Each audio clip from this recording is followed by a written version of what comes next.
Hello, Art History, and welcome back to another screencast. If you watched the previous screencast, you saw that we did a quick update on AP testing. If you didn't watch that, I suggest you go back and watch that.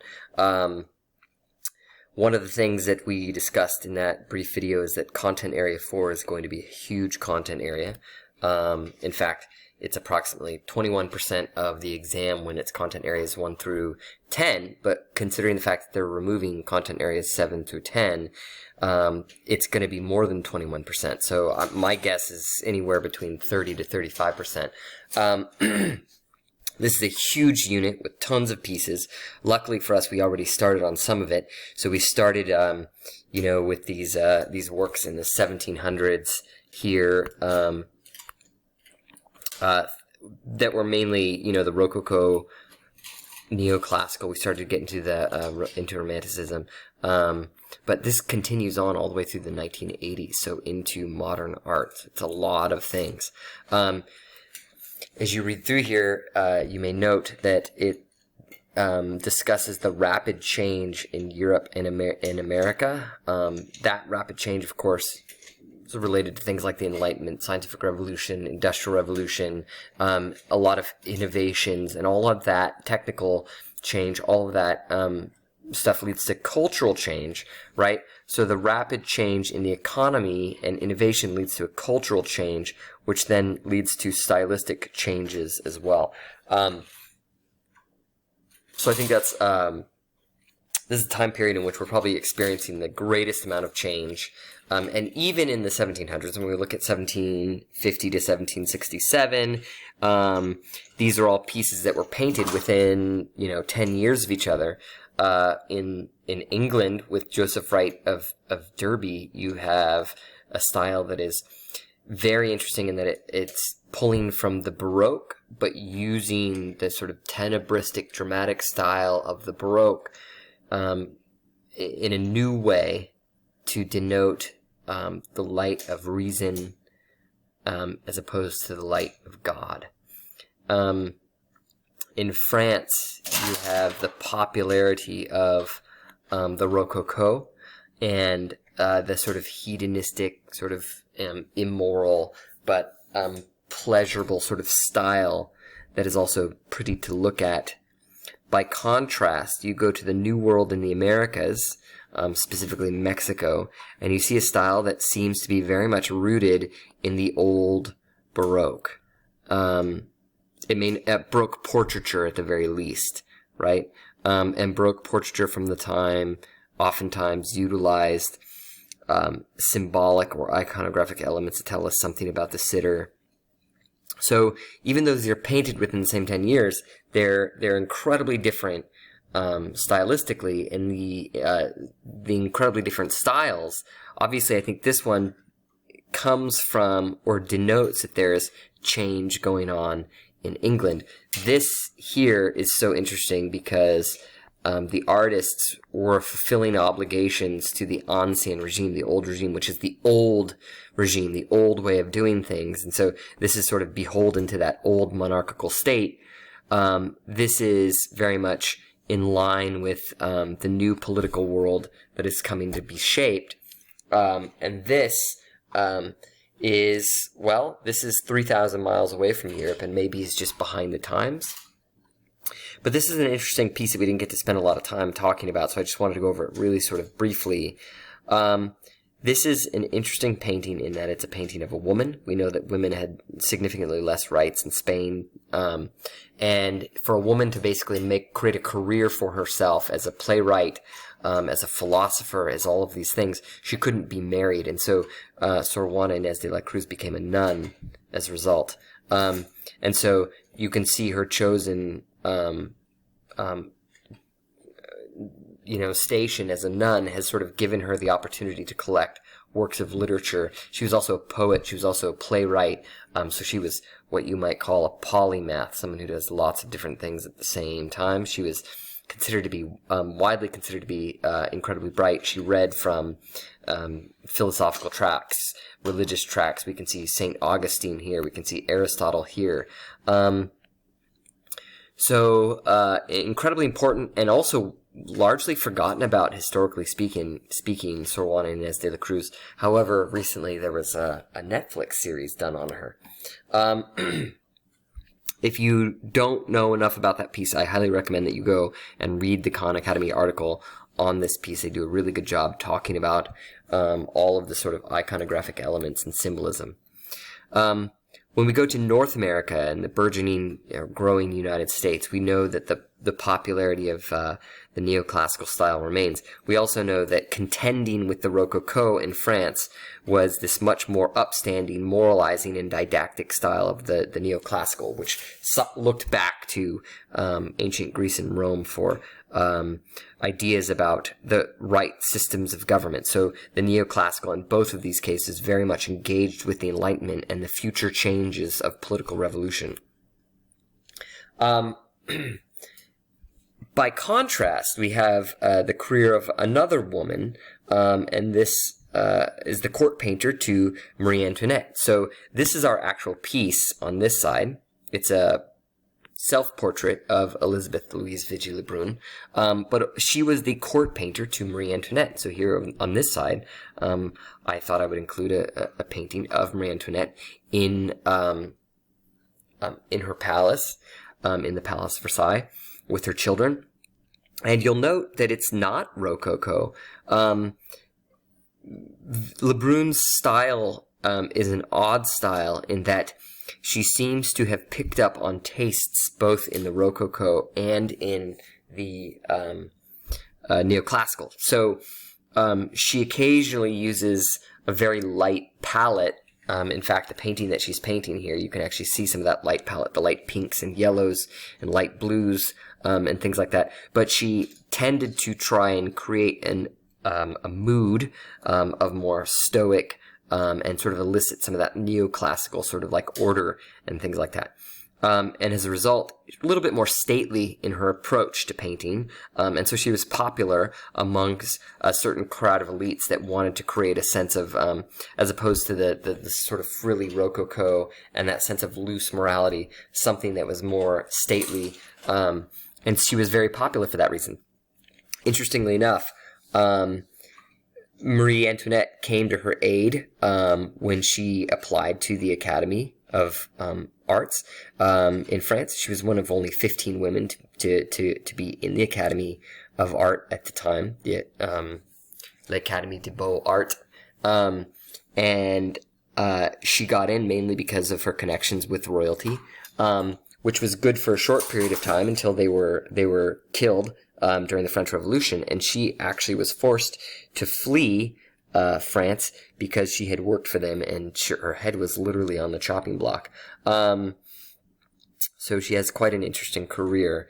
I hope you can kind of tell that to some extent this mixes these sort of elements of the Rococo palette with some of the more ordered Stoic and sort of moralizing tastes of the neoclassical.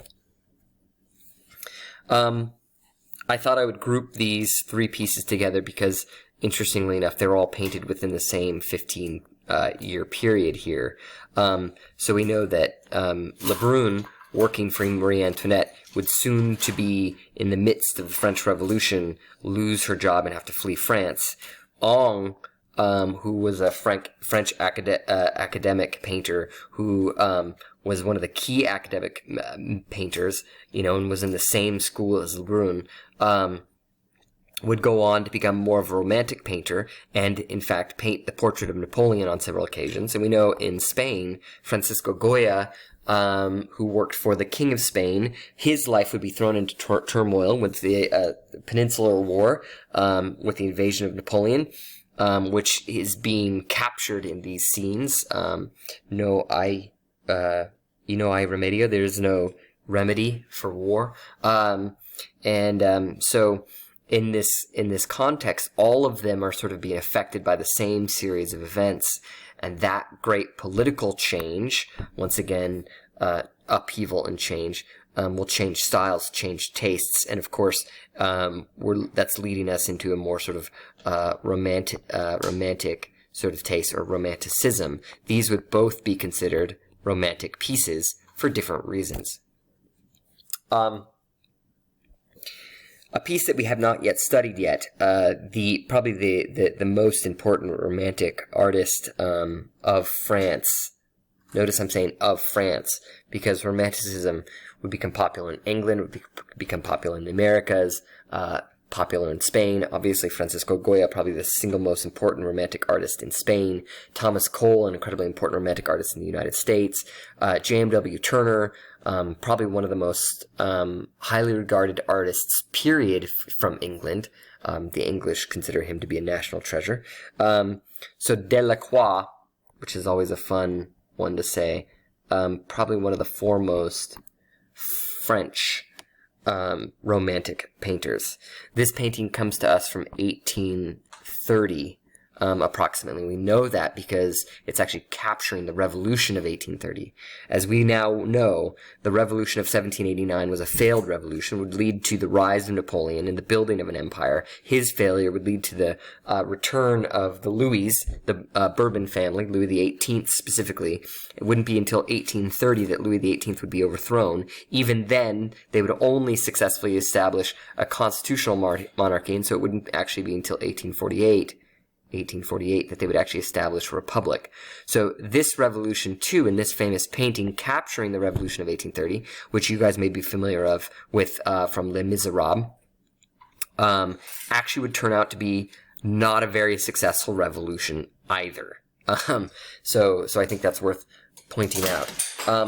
But for our purposes, we really want to focus on this work as a work of romantic art and what makes it romantic. If you guys are following along at home, I highly, highly suggest at this point that you guys make sure that you guys have the Word document that I uploaded, the content area 4 note-taking guide.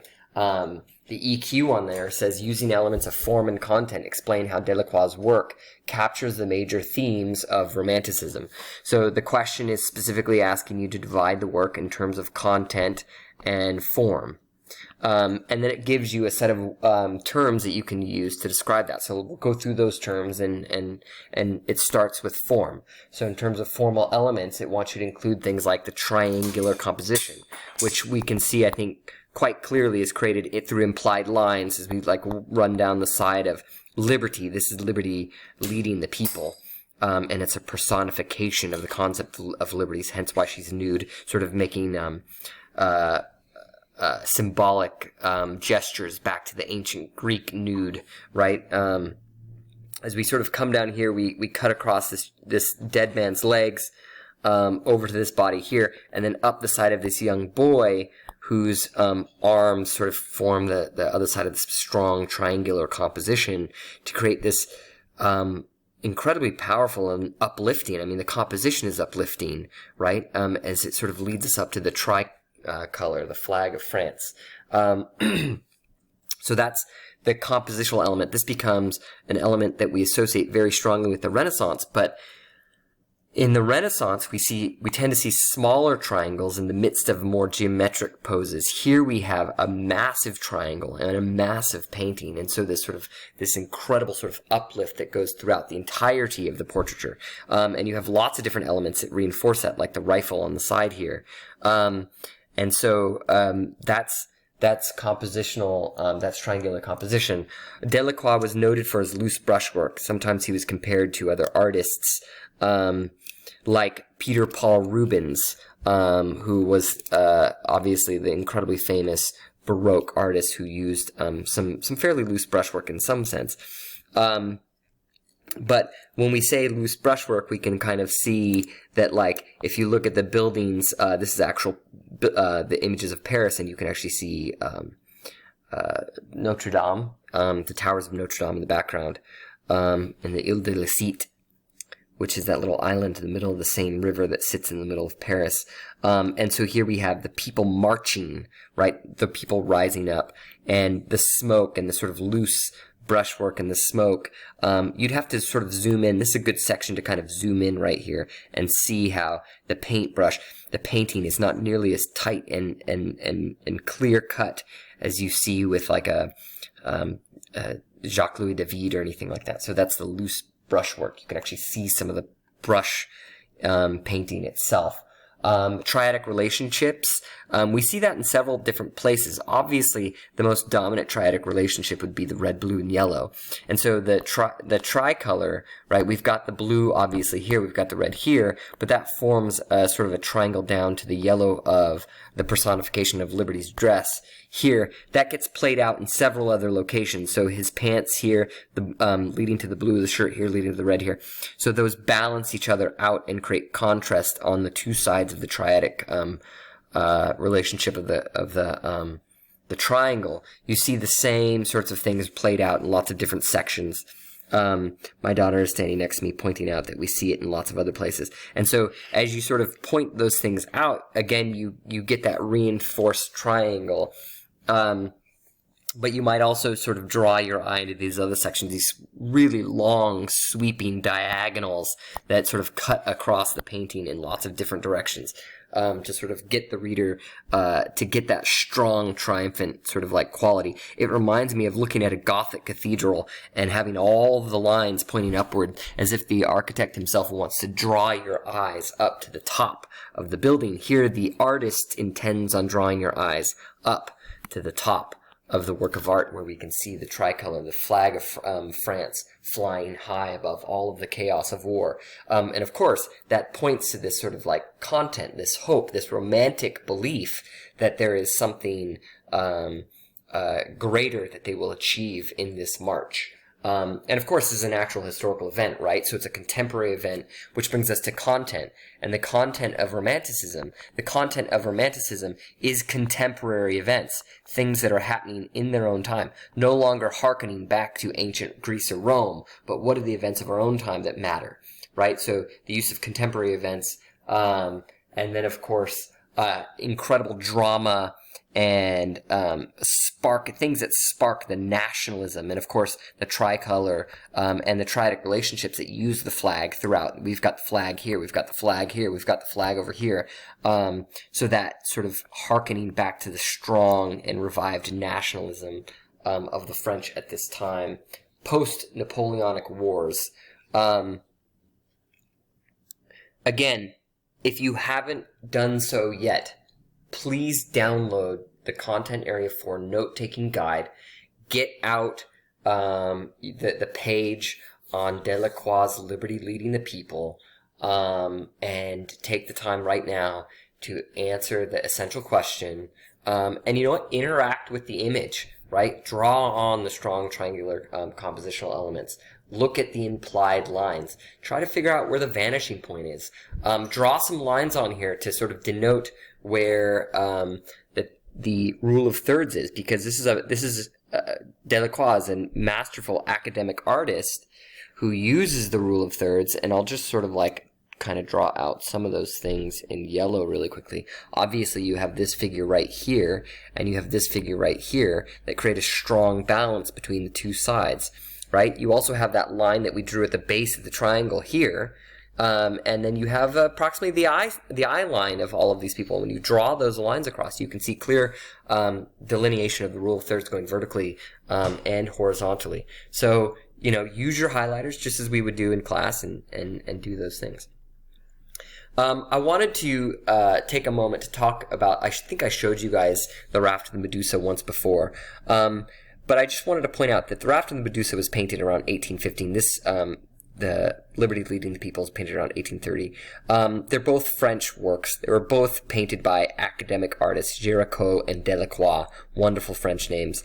They both are contemporary events. So as I mentioned before, the one on the right, the Raft of the Medusa, was a piece that, it was based on a real historical event in which a ship called the Medusa was shipwrecked, and they were lost at sea, and the crew was lost at sea. But again, when you sit these works side by side, you get a sense of like the popular taste of Romanticism. They're both monumental paintings, and when I say monumental, I mean dimensionally humongous paintings. They both utilize contemporary events. They both utilize ordinary people put in extraordinary circumstances, attempting to rise above, and typically engage in personal sacrifice. They both have these incredibly strong triangular compositions. We saw that before, right? Here you see it twice, which I love that sort of, it's like almost like waves of people. Some of the things that we should get the sense of when looking at Romanticism: loose, rapid-fire brushwork, monumental canvases, soaring triangular compositions, triadic relationships, all serve to dramatize the play of real life, because again, all of these are supposed to be real life. Wow, we're 20 minutes in. I'm going to keep going. Again, if you need to stop and answer some of your questions, please do that at any time. Come back to this tomorrow if need be, or something like that. In the content area guide, all three of these images are sitting right next to each other. And to me, there's not very many good reasons why they should sit next to each other, except for the fact that they were done within the same 4-year period. So between 1836 to 1840, all of these pieces were produced. There's a couple things to consider if we look at this period of 1836 to 1840. One, Louis Daguerre is experimenting with some of the earliest forms of photography. So Louis Daguerre creates what we know as the daguerreotype, right, which is one of the earliest forms of photography. What he's actually doing is using a camera obscura. Daguerre was an artist. He was a very talented artist. He used a camera obscura just like a lot of other artists did. But then he started playing with chemicals to sort of like create an image on a surface, on a metal plate, which is what led him to things like this still life. So interestingly enough, here you have an artist, and this is Cole with the oxbow. That's actually the artist himself in the painting right there. Probably actually hiking up into the hills and making drawings of the places around him, and then bringing them back into a studio and creating these elaborate paintings that are monumental. And then you have this guy who can just go out and photograph things. So to be clear, we have to sort of begin to take into account, once photography becomes popular, what effect that's going to have on artists. If you can go out and take a photograph of a landscape, is it worthwhile to spend an enormous amount of your time painting one? So those are things to consider, and they denote that Romanticism has spread from France to other parts of the world, like England. This is J.M.W. Turner. Like America. This is Cole. But also we're going to continue to see dramatic amounts of change. In fact, if there was one thing that all of these pieces had in common, it's change. We know that this painting down here is called The Slave Ship and is about changing tastes and attitudes towards slavery. That might be a product of the Industrial Revolution and capitalism and the renewed sort of like sense that economically slavery makes very little sense in a new in a new economy. And so you can finally stand on the moral high ground and say, hey, you know what? Slavery is wrong, morally speaking. Economically, it's always made sense, so we could always sort of look the other way morally. But even now with the Industrial Revolution, economically, it no longer makes sense. And so that people's moral outrage climbs to the surface. And this is a painting that is exactly about that. It's about moral outrage. And it's about the British outlawed slavery in 1833. That's 23 years before the United States. 26 years before the United States. A long time before the United States. More than 30 years. Or about 30 years before the United States. And so, detailing an actual historical event that actually occurred, dramatizing it into this great play of morality about what is right and wrong. Classic themes of Romanticism. Turning the environment and nature into a sort of contrast of like, the play on light and this sort of dimness of what could be portrayed as hell. Right, reminding the viewer of the profound morality involved in the slave trade, right? So I think those are things that we can obviously explore. One of the things that I said in over here is I said that all of these make profound commentaries on the nature of man, and I think that's absolutely true. This is a profound commentary on the morality of man. This is a profound commentary on the nature of progress, and we're going to talk about that, I think, a little bit more in depth. I'm going to let you guys kind of spend a little bit of time with this piece right here, but take a moment to ask and answer this question. What is the profound commentary on the nature of man in this piece? So this predates American abolitionism. This predates American abolitionism. And this is, I think, a piece that is partially about the nature of abolitionism and the abolishment of slavery. Again, though I will restate that the English abolished slavery in 1833. I put the same question up here. Both Turner and Cole use landscape to make profound commentaries that should be on the nature of man and the way we choose to live. So what is the commentary here?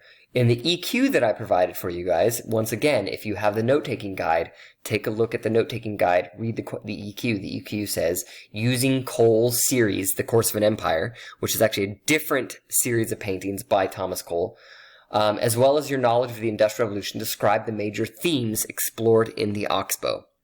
So the question is asking about the major themes explored here. And if you go and stop the video and take a look at Thomas Cole's The Course of an Empire, what you'll see is that he painted several different scenes of an empire, of a nation as it goes through sort of the different stages of growth. And so he takes something that looks a little bit like Greece, right? And it starts with just like huts in a sort of bucolic landscape, this beautiful sort of like natural landscape. And they're like living in a shepherd's paradise, right? Just like they have all things that are accounted for. But then they develop, you know, more of a nation state, and they develop architecture, and it looks like ancient Greek architecture, and they maybe have schools and things like that. And then as the nation progresses, they begin to build an empire, conquer other places. And so he's sort of like using his paintings to sort of explore the themes maybe of the Roman Empire as they sort of expanded, but then also inevitably collapsed, right? And so within this is the notion of collapse. The interesting thing to me about this painting is if you look at this, you can't really tell which direction collapse is coming from. Is collapse coming from this direction, or is collapse coming from this direction? Obviously, a lot of people might interpret this storm over here as nature, you know, being destructive. But some people might come over to this side of the painting and say, well, wait a second. I see the Industrial Revolution going on here. I see trains. I see the chopping down of trees. Maybe this is about America's destruction, right? And our destruction of the American landscape as we move westward, right? Whatever the theme, one of the things that we know is that this is about westward expansion. This is about manifest destiny, right? And it's about all of the things that go along with westward expansion and manifest destiny. I'm not going to tell you that Thomas Cole was a proponent of manifest destiny or westward expansion, but rather he was clearly, if you look at the Course of Empire, thinking about the costs and benefits of expansion, right? The cost of expansion is that you lose that kind of like natural bucolic paradise that you once lived in, right? But you gain territory and expansion and land and all these things like that. However, there is a kind of loss of innocence as you gain power. And of course, the notion of an empire and the notion of expansion has within it the concept of war. It's necessary. And I think for any American sort of thinking about westward expansion, they understood that whether it was with the French for the Louisiana Purchase, or whether it was the Gadsden Purchase, or whether it was the Spanish in Florida, or whether it was the Mexico, or whether it was the Native Americans themselves, or the French and the English in Canada, that war with these groups on different fronts was ultimately inevitable in order for westward expansion to continue. And so the notion about like which side leads to collapse or which side is the better side isn't supposed to be answered here. In fact, Cole himself, who's in the painting, sits out in nature but looks down. He's actually looking out at us. He's actually making eye contact with the viewer, but he's got an easel. He's got an easel with a painting right here on it, and then he's sitting here with this top hat.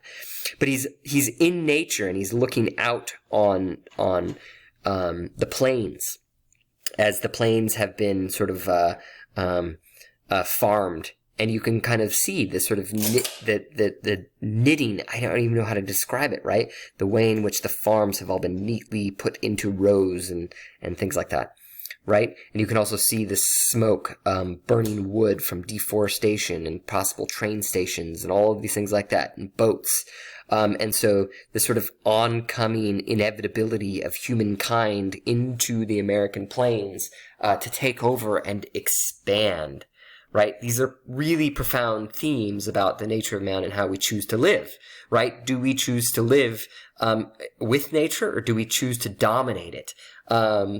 And I think that it's a really, really, really extraordinary painting. I love it. I absolutely love it. And I think that this is one of those paintings too, by the way, that makes for a great essay, a great what's the word I'm looking for? Opportunity for juxtaposition, right? We can divide the painting in half, and we can look at everything that the artist is saying on this side versus everything that the artist is saying on this side, right? Really, really, really fascinating. Let's go to the next piece. We looked at Turner's slave ship. J.M.W. Turner was by far the most cherished, still is the most cherished British painter. In 1834, when the Parliament building burned down, Turner was there, and he caught it.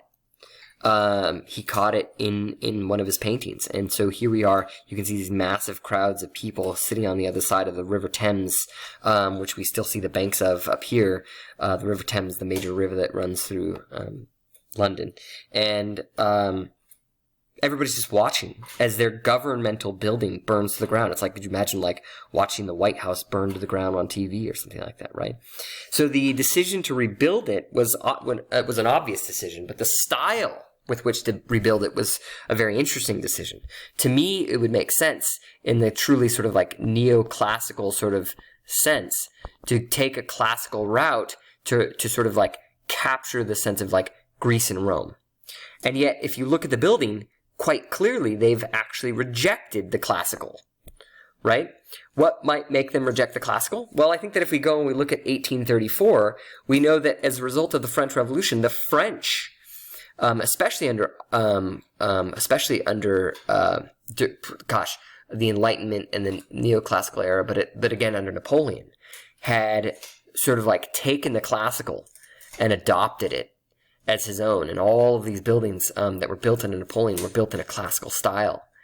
And I think that if the English have ever wanted to do one thing, it's to sort of denote how different they are than the French. And in this Romantic period, they chose to take a completely different tack and do a form of Romantic revivalism. And that's exactly what we have here when they rebuilt this. It's a Romantic revival. What is being revived? What is being revived is a style known as the English Gothic. And the English Gothic at this time would be nearly 800 years old. In fact, if you take a moment and pause the video to go and look up Salisbury Cathedral is sort of the quintessential example of the English Gothic style, built over 800 years ago.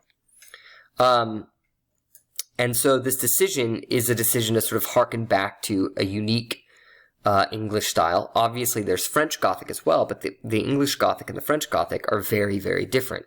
When we look at French Gothic, verticality is the word to describe it. When we look at English Gothic, horizontality is the word to describe it. It's much, much, much more horizontal, and you can see that again when you look at Salisbury Cathedral. And so the architect who built this really decided to take this sort of route of a revival style, which fit within this sort of Romantic time and era, looking back to a sort of romanticized version of the English past, this past of the English Gothic, and then build in that style. What we get on the interior is a lot of really Gothic sort of elements. One of the things that's sort of interesting to me is you have a lot of windows. You have these large pointed arch windows with lots of little lancets, just like we would see in a Gothic cathedral. We see jambs and jamb statuary going up along the portals and things like that. We see something that looks like a mosaic here. We see a lot of geometry on the floor. Geometry was really popular in late French, but also a lot of English-style Gothic cathedrals. We see the piers that go up into these really complex elements up here, and again reflecting the geometry in the floor. When you look at these massive wooden vaults on the interior of the cathedral, or I'm sorry, not the cathedral, the Parliament building, you see something that looks like almost like the exterior of a flying buttress or something, but here it's been brought into the interior. And in fact, all of this wood on the interior is almost entirely pointless. It's not really needed. It's got a stone ceiling, but this is brought in here to sort of create these elaborate aesthetic geometric sort of elements that might remind one of the English Gothic flying buttress. And so we come to 1849. So we're moving from 1834 to 1849 to 1877. And a couple things to note. Obviously, 1830 was the Second French Revolution.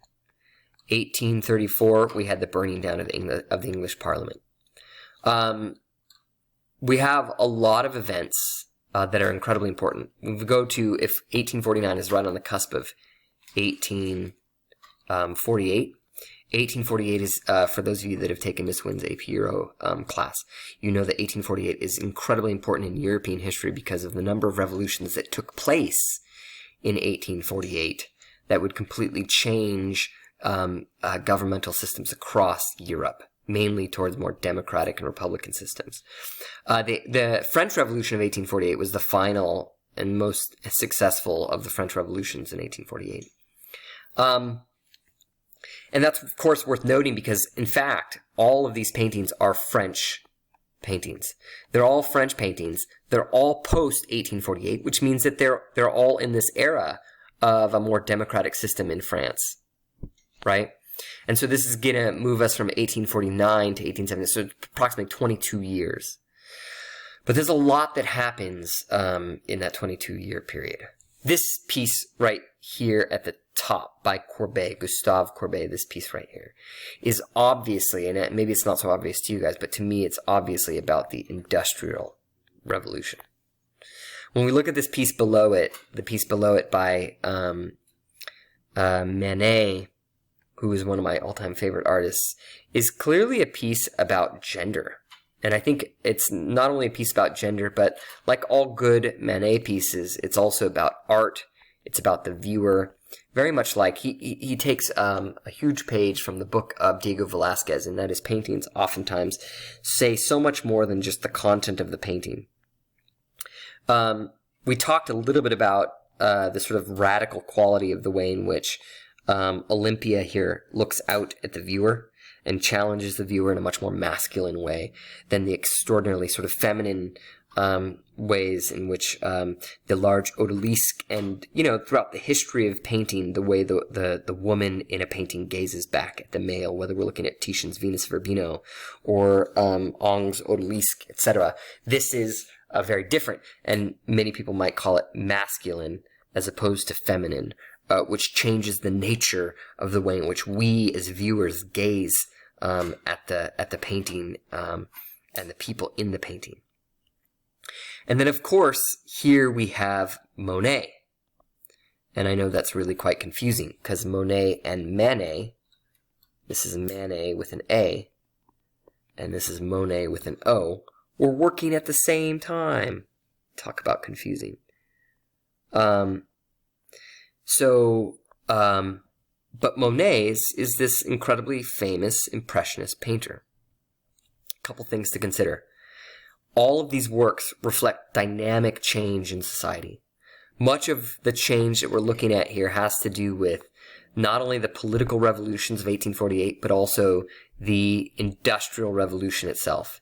This shows us the impact of industry on, this painting here shows us the impact of industry on French society. Here we can see rails and a train station with a train coming in, belching out steam and coal smoke.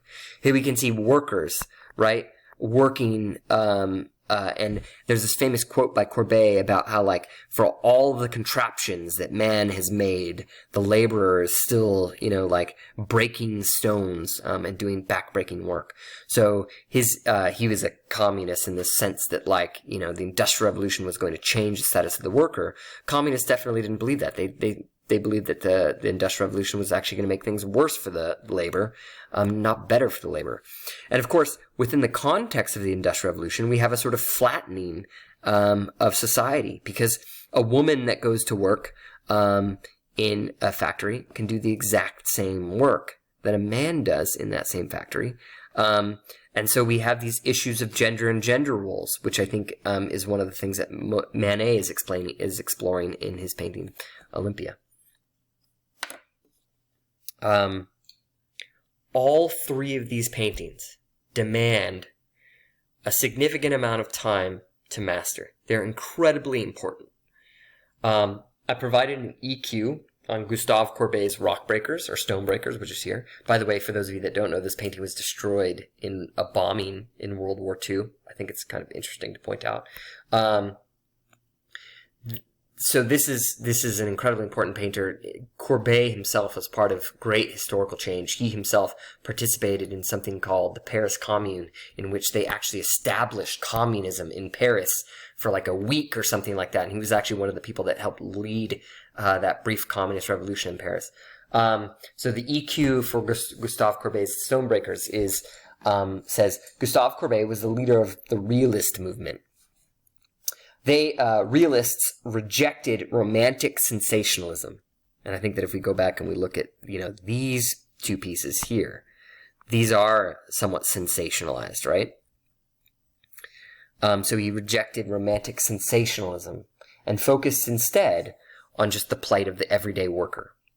There's a great story about how he painted this painting. He was traveling to Paris in a carriage, and he saw these two men breaking stones on the side of the road. They were breaking stones specifically to create cobblestones for the roads in the city.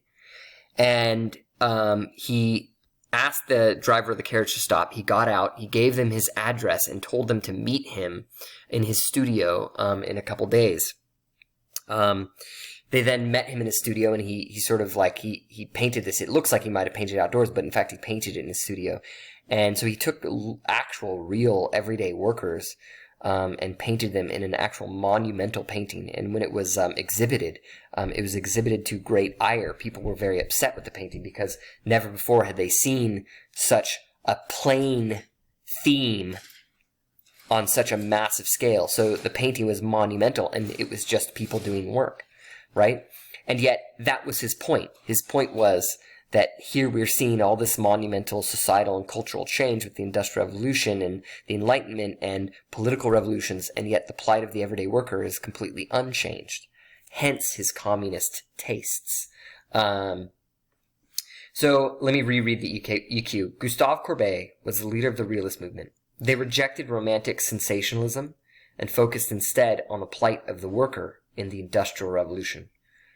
Courbet was a communist, and here comes the question. How does Courbet's work reflect a communist critique of capitalism? And the second part of the question, how are the formal elements a rejection of Romanticism? So really, really, really important painting. Definitely worth spending a lot of time on. One that pops up on the AP test a lot.